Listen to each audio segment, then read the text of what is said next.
Star plus के latest episode झनक में उस दिन बोस निवास की फिजा अचानक किसी तूफान से पहले की खामोशी जैसी हो गई थी। रात का सन्नाटा तभी टूटा जब दूर से आती नीली बत्ती वाली गाड़ियों की कतार और सायरन की तेज आवाजों ने पूरे इलाके को हिला दिया। बोस हाउस के बाहर पुलिस की गाड़ियां एक के बाद एक आकर रुकीं, जैसे किसी बड़े ऑपरेशन की तैयारी हो। अंदर मौजूद अनिरुद्ध, अर्शी और अदिति के चेहरे देखते ही देखते सफेद पड़ गए। किसी को अंदाजा नहीं था कि यह सब उनके अपने दामाद एसपी ऋषि की अगुवाई में होने वाला है। ऋषि उस वक्त सिर्फ एक अफसर नहीं था, बल्कि एक टूटा हुआ इंसान भी था। उसे कुछ ही देर पहले खबर मिली थी कि उसकी एक्स वाइफ झनक, जो नूतन की बेटी है, उसके खिलाफ अदिति और अर्शी ने मिलकर एक खतरनाक साजिश रची है।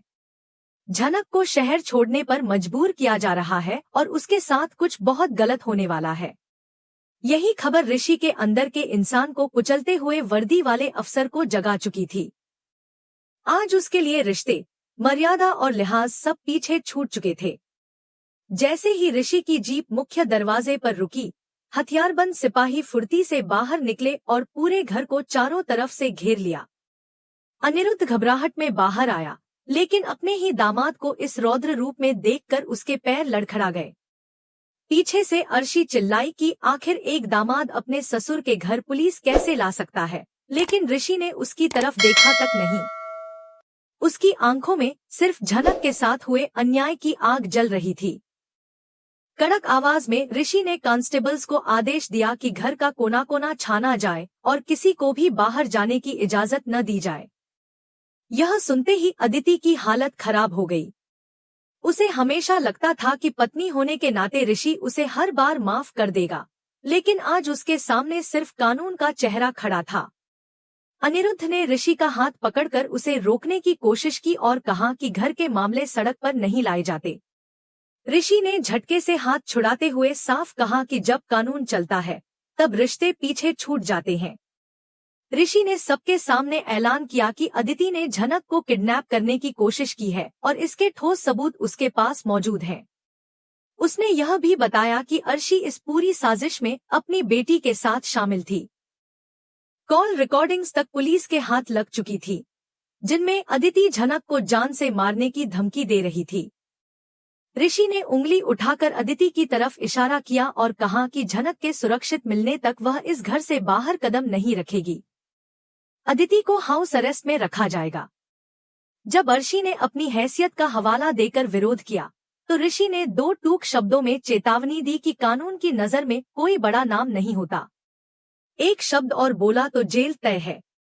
घर के अंदर का माहौल पूरी तरह बदल चुका था। अनिरुद्ध अपने ही घर में बेगाना महसूस कर रहा था। उसे एहसास हो रहा था कि उसने हमेशा अदिति की गलतियों पर पर्दा डाला और झनक को अकेला छोड़ दिया। ऋषि का गुस्सा सिर्फ अदिति तक सीमित नहीं था। उसने अनिरुद्ध को भी साफ शब्दों में बताया कि एक पिता और ससुर होने के नाते उसने अपना फर्ज नहीं निभाया। लेडी पुलिस ऑफिसर को इशारा मिलते ही अदिति के कमरे से उसका फोन और लैपटॉप जब्त कर लिया गया। अदिति रोने लगी, गिड़गिड़ाने लगी, लेकिन ऋषि का दिल अब पत्थर बन चुका था। उसके दिमाग में सिर्फ झनक का वो मासूम चेहरा घूम रहा था। घर के बाहर 2 सिपाही तैनात कर दिए गए और लैंडलाइन कनेक्शन भी कटवा दिए गए ताकि बाहर की दुनिया से संपर्क टूट जाए। जाते जाते ऋषि ने अदिति को आखिरी चेतावनी दी कि अगर झनक को एक खरोंच भी आई तो वह खुद उसे जेल की काल कोठरी तक छोड़कर आएगा। पुलिस के जाने के बाद बोस हाउस अंदर से एक जेल में बदल चुका था। अदिति फर्श पर बैठकर रो रही थी और अनिरुद्ध उसे उठाने की हिम्मत भी नहीं जुटा पाया। उधर पुलिस स्टेशन पहुंचते ही ऋषि ने अपनी टीम को अलर्ट कर दिया। झनक की तलाश में शहर का कोना कोना छानने का आदेश दिया गया। कंट्रोल रूम के सीसीटीवी फुटेज देखते हुए ऋषि की नजर एक काली गाड़ी पर पड़ी, जो बोस हाउस के पिछले दरवाजे से निकलकर शहर के बाहरी इलाके की तरफ गई थी। जांच में पता चला कि गाड़ी अर्शी के एक पुराने खास आदमी के नाम पर रजिस्टर्ड है। यहीं से ऋषि का शक यकीन में बदल गया। तुरंत नाकाबंदी के आदेश दिए गए और उस गाड़ी को देखते ही पकड़ने का निर्देश दिया गया। इसी बीच बोस हाउस के अंदर अदिति बौखलाकर अपना सामान तोड़ रही थी और अर्शी अपने रसूखदार दोस्तों को फोन करने की कोशिश कर रही थी, लेकिन सब बेकार। ऋषि पहले ही सीनियर अफसरों को ब्रीफ कर चुका था। तभी ऋषि को गुप्त सूचना मिली कि झनक को शहर के पुराने खंडहरनुमा गोदाम में रखा गया है। बिना देर किए वह खुद ऑपरेशन लीड करने निकल पड़ा। अंधेरे में 4 हथियारबंद गुंडे पहरा दे रहे थे और बात कर रहे थे कि सिग्नल मिलते ही झनक को खत्म कर दिया जाएगा। यह सुनते ही ऋषि ने हमला बोल दिया। कुछ ही पलों में गुंडे काबू में थे। अंदर पहुंचते ही ऋषि का दिल कांप उठा। झनक कुर्सी से बंधी अधमरी हालत में थी। उसने उसे अपनी बाहों में समेट लिया और अस्पताल की तरफ दौड़ा। डॉक्टरों ने बताया कि अगले 24 घंटे बेहद नाजुक है।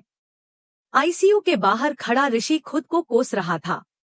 अब असली इंसाफ की जंग शुरू होने वाली थी, क्योंकि झनक मिल चुकी थी, लेकिन अपराधियों को सजा दिलाना अभी बाकी था।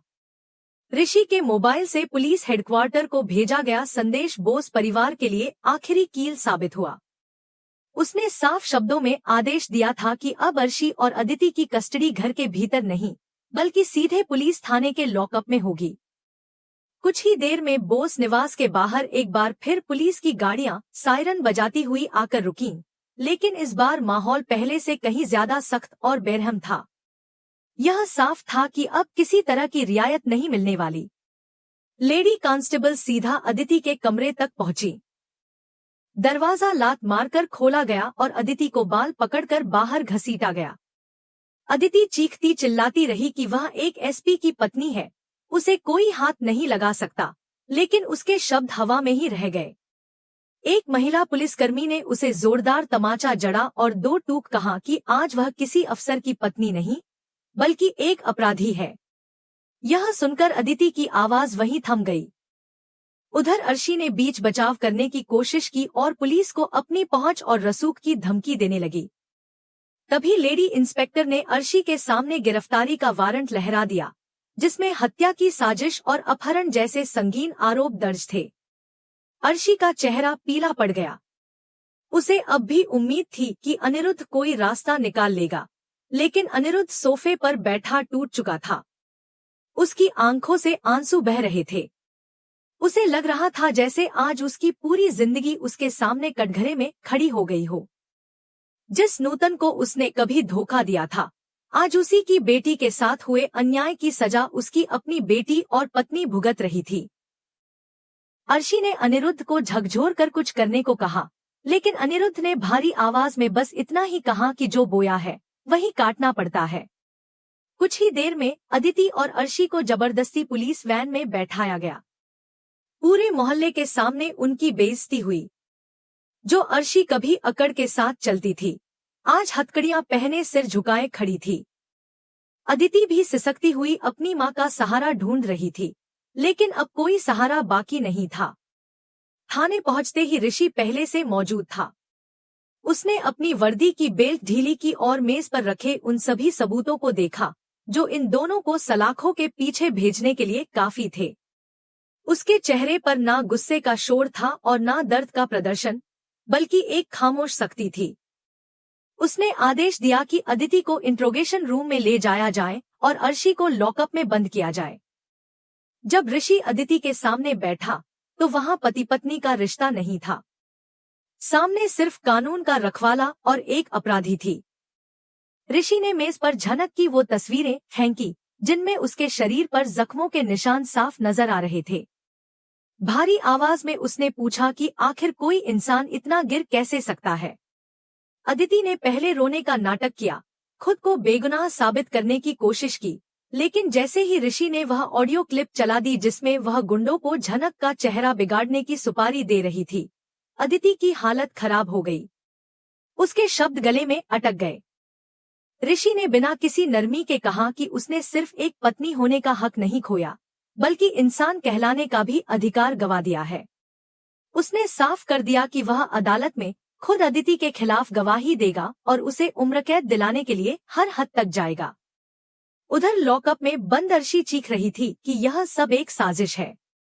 ऋषि ने लॉकअप के पास जाकर उसे फॉरेंसिक रिपोर्ट दिखाई, जिसमें उस जहर का जिक्र था जो झनक के खून में मिला था। वह जहर उसी मेडिकल स्टोर से खरीदा गया था जिसका भुगतान अर्शी के क्रेडिट कार्ड से हुआ था। यह देखते ही अर्शी की आंखों में खौफ उतर आया। ऋषि ने ठंडे लहजे में कहा कि अर्शी ने अपनी बेटी को सुधारने की बजाय उसे अपराधी बना दिया और अब दोनों को अपने किए की सजा एक साथ भुगतनी होगी। अदालत की कार्यवाही शुरू होते ही ऋषि ने पुख्ता सबूतों के साथ एक वीडियो प्रेजेंटेशन पेश किया जिसमें अपहरण की रात की सीसीटीवी फुटेज और फॉरेंसिक रिपोर्ट शामिल थी। कोर्ट में मौजूद हर शख्स यह देखकर सन्न रह गया कि साजिश कितनी गहरी थी। गवाह के तौर पर जब अनिरुद्ध बोस को बुलाया गया तो पूरा कोर्ट स्तब्ध रह गया। कभी रुतबे पर इतराने वाला आदमी आज टूटे हुए इंसान की तरह खड़ा था। अर्शी ने आंखों से उसे धमकाने की कोशिश की, लेकिन इस बार अनिरुद्ध ने नजरें नहीं झुकाईं। उसने भरे कोर्ट में कबूल किया कि उसने अदिति और अर्शी को झनक के खिलाफ साजिश रचते सुना था, लेकिन डर की वजह से चुप रहा। उसकी यह गवाही केस का रुख पूरी तरह बदलने के लिए काफी थी।